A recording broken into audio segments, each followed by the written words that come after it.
뿐만 아니라 이스라엘이 로마의 지배를 받고 있을 때, 당시는 예수님 시대예요. 예수님 시대에 그때도 족보를 중요하게 여겼던 것을 보게 됩니다. 자, 인구 조사를 하되 지파별로 그리고 족속별로 행하였음을 우리는 성경을 통해서 보게 돼요. 누가복음 2장에 보면 예수님의 탄생에 대한 기사가 나오잖아요. 거기 보면은 저 내용인데, 가이사 아구스토는 누구예요? 로마의 황제입니다. 로마의 황제가 영을 내려서 천하로 다 호적을 하라. 호적 명령이 떨어졌던 거예요. 모든 사람이 호적하러 각각 자기 고향으로 돌아갔어요. 고향으로. 근데 예수님을 낳았던 마리아, 그리고 정원을 한 이 요셉이 나사렛에서 살고 있었는데, 나사렛에서 이제 베들레헴으로 뭐하러 가요? 호적하러 갔다가 거기에서 아기 예수님을 탄생했던 것을 우리가 보게 됩니다. 호적에 이 족보를 중시했다는 거죠. 뿐만 아니라 사도 바울도 자신의 족보를 밝히고 있어요. 로마서 11장 1절에 보시면은 나도 이스라엘인이요 아브라함의 씨에서 난 자요 베냐민의 지파라.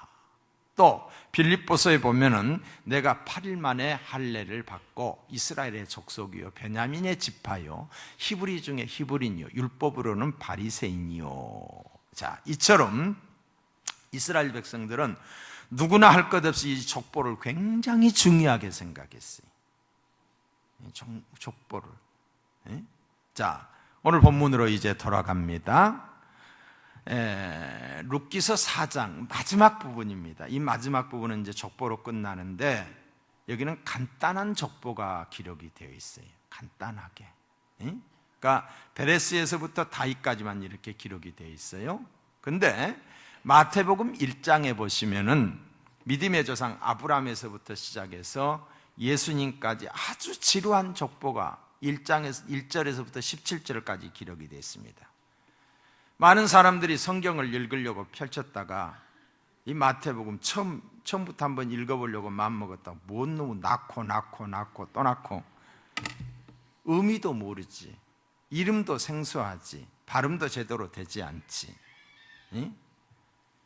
또 더구나 이 족보가 주는 의미를 알 길이 없는 거지요. 가슴에 와닿지를 않는 거예요. 여러분, 책 중에 제일 재미없는 책이 족보입니다. 족보. 막 깨알 같은 글씨로 저희 집에도 보면 족보가 있기는 있는데 이게 뭔지를 모르는 거예요. 뭔지를. 설명받지 않으면 몰라요. 그러니까 나이 드신 저희 작은아버지도 제가 한 번씩 가면 야, 이리 와봐라. 족보 이렇게 뜯어놓고 가르치는 거예요. 근데 저는 전번에 재판을 하다가 족보에 대해서 제가 막 완전히 딱 들었어요. 이제는 물어보면 툭툭 튀어나오는데 그 전에는 몰라요. 의미를 모르면 전혀 재미없는 게 족보예요. 근데 이 족보가 나와 연관이 돼 있다, 내 뿌리다 하기 때문에 느낌이 달라지는 거예요. 느낌이 내 족보였을 때. 자, 마태복음 1장의 족보는 예수님의 역사적 실제성을 나타내는 역사적 증거가 됩니다. 예수님에게 족보가 있다라고 하는 것은 예수님이 신화적 인물이거나 또는 가공된 인물이거나 아니면 소설 속의 인물이 아니라 역사 속에 실제로 존재했던 역사적인 인물이라는 것을 말하고 있는 거예요. 마태와 누가는 예수의 족보에 대해 아주 자세하게 기록하고 있습니다. 그런데 이 족보에 의하면은 아주 불명예스럽고 부끄러운 4명의 여인이 기록이 되어 있습니다. 아주 부끄러운 과거를 지닌 여인이에요. 첫째가 다말이고, 둘째가 라합이고, 셋째는 루시예요. 그리고 넷째는 밧세바예요. 아주 부끄러운 여인들이 이 족보 안에 들어있다는 것이지요. 을지문덕이나 이순신 장군의 전기를 보면 어렸을 때부터 범상치 않았더라 그러잖아요. 좋은 것만 기록이 돼 있어요. 말을 타고 가다가 말에서 떨어졌는데 다리가 뚝 부러졌는데도 말 타고 계속 달렸다. 이런 위인전. 김일성이는 솔방울을 던졌는데 그것이 폭탄이 돼가지고 막 이렇게 꾸며진 가공화된 위인전. 이게 동양적 위인전의 특징이에요. 좋은 면만을 부각시키고 부끄러운 것들은 빼버리는 거예요. 만약에 내 조상이, 내 부친께서, 내 선친들께서 부끄러운 일이 있다면 자손들이 그에 대한 기록을 남기면서 부끄러운 것은 어떻게 하겠어요? 다 지워버리겠지. 그런데 예수 그리스도의 속보는 그렇지 않다는 것입니다. 차마 입에 담기조차 부끄러운 불륜의 이야기들이에요. 허들의 주간 잡지나 스포츠 신문, 연애 소설이나 나올 만한 이야기예요. 그런데 아무런 세탁 과정이나 생략도 없이 그대로 기록하고 있습니다. 왜 그럴까요? 이것이 성경이기 때문에 그러는 거예요. 성경. 이것이 하나님의 말씀이기 때문에 그런 거예요. 가감없이 그대로 기록이 되어 있다는 거예요. 도대체 예수님의 족보에 이리 더럽고 이리 추악한 이야기들이 왜 기록이 되어 있냐 이 말이에요. 성경이니까, 하나님의 말씀이니까 그렇다는 거예요. 믿으시면 아멘. 자, 거기에 기록된 여인 4명의 여인들을 제가 이야기합니다. 첫째, 다말이에요. 이 다말이라고 하는 여인은 창세기 38장에 나오는데 다말이 유다의 가문에 시집을 갑니다. 유다가 시아버지가 되지요. 그 시아버지에게는 아들이 셋이 있었어요. 근데 엘이라고 하는 큰아들과 결혼을 했는데 다말이 이 엘이라고 하는 사람이 여호와 보시기에 악하였다라고 그랬어요. 근데 얼마 되지 않아서 그가 죽은 거예요. 성경 보면 하나님이 치셔서 죽었다 이렇게 표현이 됐어요. 이렇게 되자 당시의 풍속을 따라서 이 큰아들 엘이 죽자 엘의 동생인 오난이 형의 기업 물을 자가 되어서 형의 아내를 같이 살게 됩니다. 자, 기업 물을 자 제가 설명했었잖아요. 예? 기업을 물려주기 위해서 형의 아내, 형이 돌아가시고 난 다음에 동생이 형의 아내와 살게 된 거예요. 근데 이 오난이 기업 물을 자로서의 사명을 성실하지 않습니다. 자녀를 낳는 일에 불성실했다 이 말이에요. 그래서 성경을 보면은 그가 설정을 밖에다 했다 이런 표현. 이것이 하나님 보시기에 좋지 않았어요. 근데 이 또한 죽어요. 응? 생각해 보세요.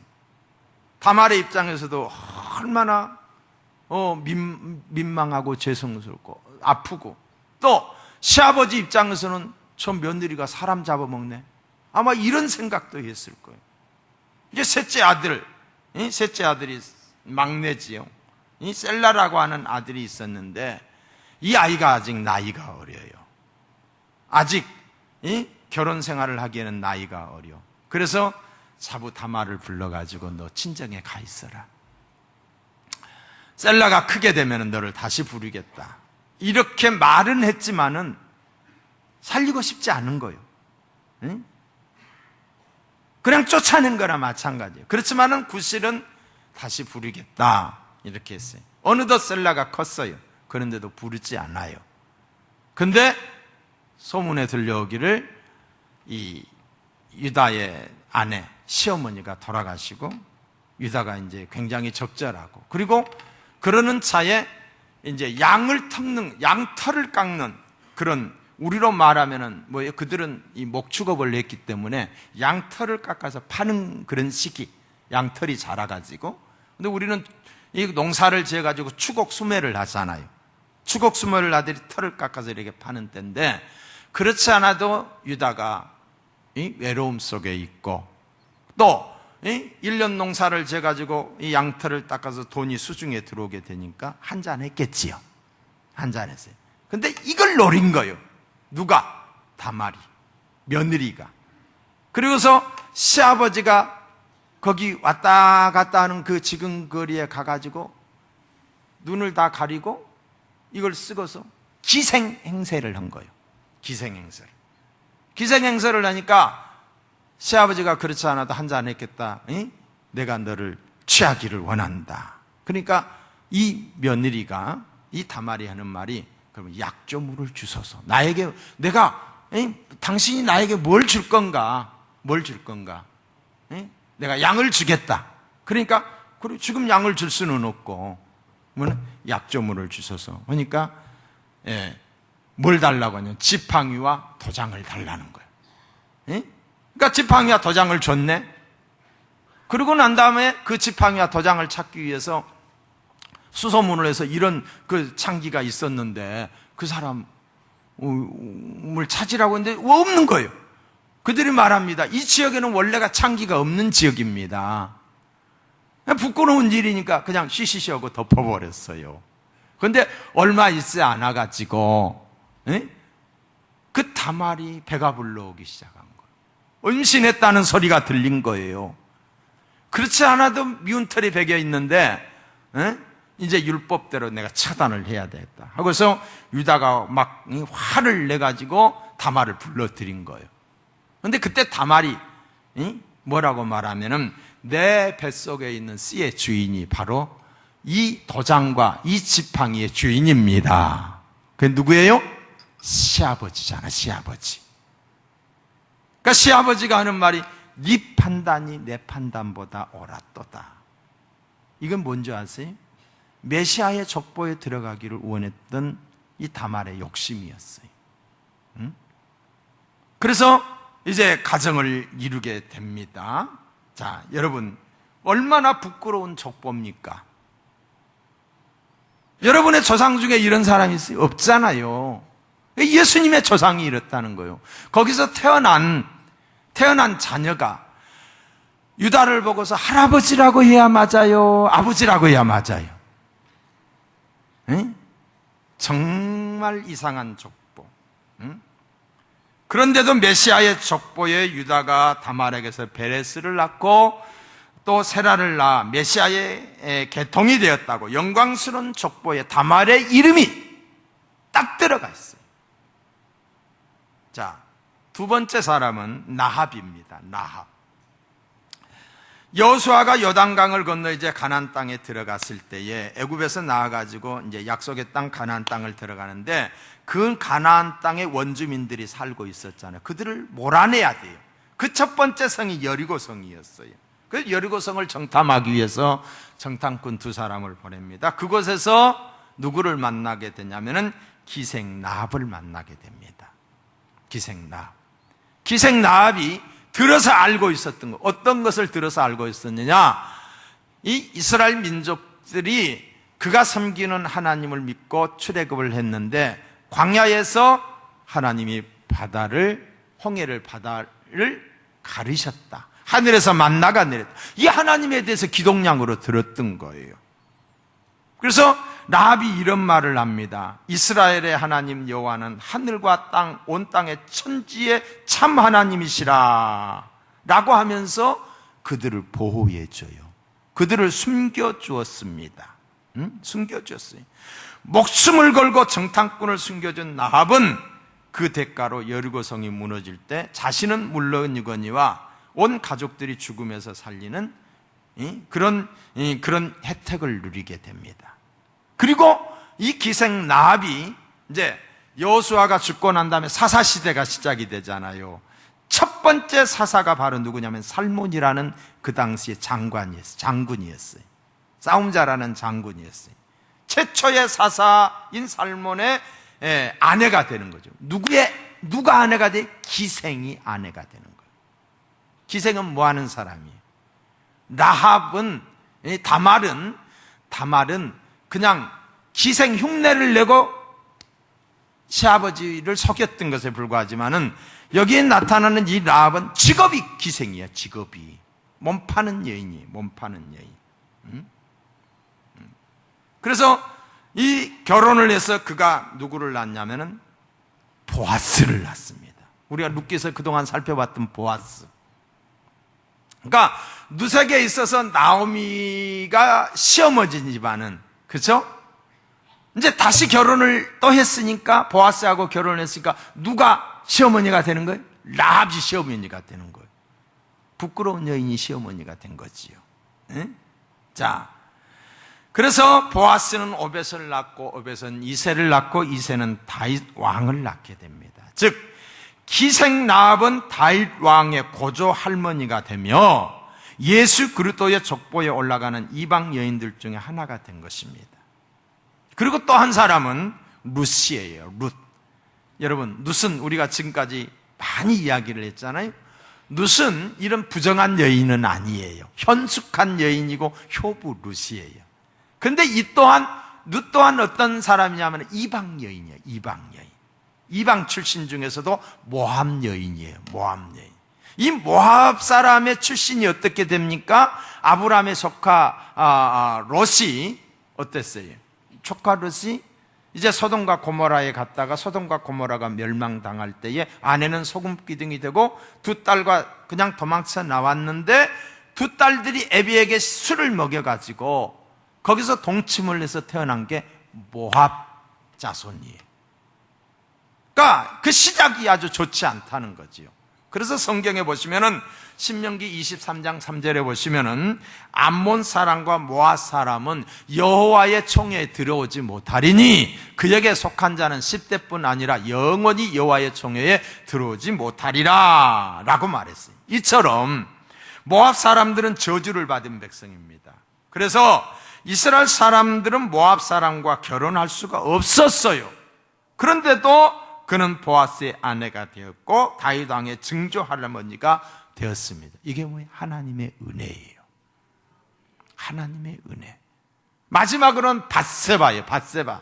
자, 마태복음 1장 6절에 보면 다윗은 우리아의 아내에게서 솔로몬을 낳고 그랬어요. 여러분, 우리아의 아내에서 솔로몬을 낳았다고 그랬어요. 지 아내에서 솔로몬을 낳아야지. 왜 나무 아내에게서 솔로몬을 낳은 거예요?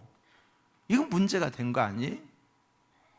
이 우리아는 어떤 여인입니까? 다윗하고 눈이 맞아가지고 자기 남편을 죽인 사람이에요. 끼가 있는 여자예요. 왜 대낮에 남이 보는 앞에서 목욕을 하냐고. 홀딱 벗고. 그러니까 다윗의 마음이 동해가지고 그를 끌어들인 거예요. 그 끌어왔다 할지라도 아니 나는 남편이 있는 아내입니다. 정절을 지켰어야지. 그런데 다윗도 느슨해져 있을 때 안 좋은 관계를 한 거예요. 그러고 난 다음에 임신이 됐어요. 죄악의 씨앗이 뱃속에서 자라기 시작. 이것을 감추기 위해서 이 우리아를 전시상 전정터에 나가 있는 충신 우리아를 불러들이지요. 그런데 우리아는 왜 그걸 은폐시키기 위해서, 지자식이라고 속이기 위해서. 근데 우리아는 충신이라 내 전우들이 전우들이 지금 전시 상황에서 야전에서 지금 자고 있는데 내가 아내의 방에 들어가서 나만 편하게 잘 수 없다고 안 들어가는 거예요. 다음날 술 기운이라도 들어가라 술 먹여도 안 들어가는 거예요. 그러니까 할 수 없이 다윗이 거기다가 사인을 해가지고 요압 장군에게 편지를 보냅니다. 뭐라고 말했냐? 최전선 최전방에 내보내가지고 한참 싸움이 붙었을 때 뒤로 후퇴해라. 죽이게 만든 거예요. 자, 간음했죠. 살인했죠. 무서운 죄를 범하게. 이런 여인이 어찌 메시아의 족보에 들어갈 수 있다는 말입니까? 그가 메시아의 조상이 되었다는 것은 전적인 하나님의 은혜요, 하나님의 무한하신 은총이었습니다. 지금까지 우리가 살펴본 대로 예수 그리스도의 족보는 단순히 조상들의 이름을 나열해내는 데 목적이 있지 않고 낳고 이 지루하게 쓰여져 있는 것이 그냥 쓴 것이 아니라는 거지요. 우리는 예수 그리스도의 족보를 통해서 우리를 향하신 하나님의 무한하신 은혜를 발견할 수가 있습니다. 저와 여러분을 향하신 하나님의 은혜를 발견할 수가 있다는 거예요. 여러분, 죄인들이 예수 그리스도의 조상이 된 것은 전적으로 하나님의 은혜였어요. 족보에 들어간 것이 하나님의 은혜였다 이 말이에요. 또한 죄인들인 저와 여러분이 예수 그리스도가 우리의 구주가 되고 하나님을 우리의 아버지라고 부를 수 있는 건 역시 전적인 하나님의 은혜인 줄로 믿습니다. 근데 예수님의 이 족보를 보면은 장자의 이름이 많이 나와요. 우리나라도 장자로 이렇게 이어지잖아요. 그런데 다 그렇지는 않다는 거예요. 다 그렇지는 않아요. 예를 들면은 야곱이 장자가 아니고 에서가 장자잖아요. 근데 야곱이 차자가 그 족보를 이어가요. 또 유다는 야곱의 네 번째 아들로서 12아들 중에 네 번째 아들로서 첫 아들이 족보에 들어가는 것이 아니라 루벤이 야곱이 유다가 들어갑니다. 뿐만 아니라 다윗은 8형제 중에 막내예요. 8형제 중에 막내인데 엘리압이 들어가는 것이 아니라 막내인 다윗이 들어가게 돼요. 성경에는 다윗이 장자인 것처럼 족보를 기록하고 있다는 거지요. 왜 그런 줄 아십니까? 하나님의 나라에서는 믿음이 큰 사람이 장자가 되기 때문이에요. 믿음. 하나님을 기쁘시게 하는 것은 믿음이라고 그랬어요. 하나님을 인정하는 것. 여러분, 하나님 인정하시고 사시나요? 하나님 어디 있어? 이거 하나님 인정하지 않는 거잖아요. 자, 교회에서도 마찬가지예요. 교회에서 4형제, 5형제가 같이 교회를 다닌다고 합시다. 그러면 제일 맏형이 그러면 장로가 돼야 되고 그 밑에 있는 동생들은 집사가 돼야 되냐? 그렇지 않다는 거지요. 교회에서는 아무리 맏형이라 할지라도 믿음이 없으면 안 되는 거예요. 막내라 할지라도 믿음이 있으면 그 사람이 장로가 된다는 것이지요. 바라옵고 원하기는 우리 모두가 하나님이 인정하시는 믿음의 부자가 되기를 주의 이름으로 축복합니다. 믿음의 사람이 되기를 축원합니다. 자, 성경의 주제는 이루어질 수 없는 사랑을 이루어 가시는 하나님의 사랑 이야기예요. 이루어질 수 없는 사랑을 이루어 가시는 하나님의 사랑 이야기. 자격 없고 더러운 죄인이 하나님의 자녀가 됩니다. 용납할 수 없는 탕자가 하나님의 아들이 됩니다. 또 음탕한 여인 고멜이 다시 남편 호사의 품에 안깁니다. 다말, 라합, 그리고 누구예요? 밧세바. 이 불완전한 사람들을 통해서 예수 그리스도가 탄생이 돼요. 천한 것에서 거룩한 것이, 비천한 것에서 영광스러운 것이, 하나님 안에서 천하고 약한 자들이 영광을 얻습니다. 약하고 보잘것없는 이들을 일으켜 존귀하고 영광스럽게 하시는 하나님의 손길이 우리에게도 임하시기를 주의 이름으로 축복합니다. 그들의 모든 죄악과 허물과 실수, 수치스러운 과거가 예수 그리스도 안에서 모두 허물어지고 용서함을 받았습니다. 이것이 복음이에요. 이것이 복음이에요. 누구든지 예수 안에 들어오게 되면 용서함을 받게 되고 하나님의 자녀가 되는 줄로 믿습니다. 예수님의 족보 안에 들어오게 되는 줄로 믿습니다. 이 족보 안에서 유대인과 이방인의 장벽이 무너졌고 남자와 여자의 장벽이 무너졌고 성도와 죄인의 장벽이 저주가 축복으로 바뀌었어요. 수치가 영광스러움으로 바뀌었어요. 오늘 아침 예수님의 족보는 우리에게 놀라운 것을 약속하십니다. 어떤 종류의 인간이라도, 어떤 종류의 죄인이라도, 어떤 종류의 죄를 지었다 할지라도 예수 앞에 들어오면 하나님의 자녀가 된다라는 것. 할렐루야. 과거를 묻지 않습니다. 하나님 앞에 돌아오면 하나님이 그들의 죄를 용서하시고 하나님의 자녀 삼아 주시는 줄로 믿습니다.